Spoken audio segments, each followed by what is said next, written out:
to the wetlands like a lover reluctant to let go, even as autumn deepened toward winter in the mountains above. Just days ago, frost had glazed the reeds.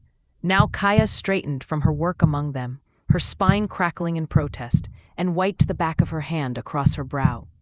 Sweat trickled down her temple, following the curve of her jaw before disappearing beneath the collar of her tunic. The wool stuck to her shoulder blades, heavy and damp. Around her, the marsh stretched in shades of amber and rust, cattails nodding in the breeze, sedges whispering secrets to the mud. She'd been cutting since dawn, her bronze knife making clean strokes through the thick stems. The bundles lay scattered behind her like fallen warriors, and her arms ached from binding them with strips of bark. One more load, just one more, and she could call the day's harvest done. She bent again, gathered an armful of cut reeds that smelled of green water and decay, and began the slog back to the path. Her feet sank into the silt with each step, mud sucking at her calves, releasing her only grudgingly. Gnats formed a halo around her head, drawn by her sweat. She'd long since stopped swatting at them. When she finally reached the raised path that bordered the wetland, she dropped her burden with more force than necessary. The bundles hit the packed earth with a satisfying thump.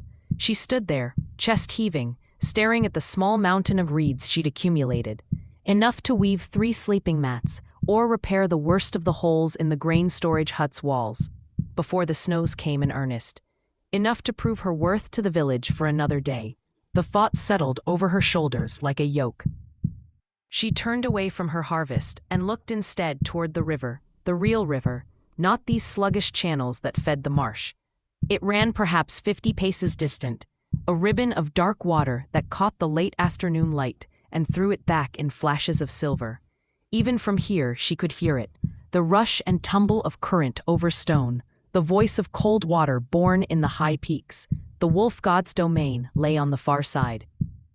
The river was boundary between the world of men and the wild places that belonged to the Lord of Winter. No one crossed that water, not ever. Other than the priests, of course. To set foot on the far bank was to trespass on sacred ground, to invite the wolf god's wrath upon oneself and one's entire tribe. Faseg had made that abundantly clear in his teachings, his voice grave with the weight of law. But swimming in the river wasn't crossing it. Kaia felt the smile tug at the corner of her mouth before she could stop it. She'd always been good at finding the spaces between the words of rules, the loopholes in the endless restrictions to what she could and could not do. Swimming was merely touching the water, moving through it. As long as her feet never found purchase on the forbidden bank, she broke no law. At least not technically.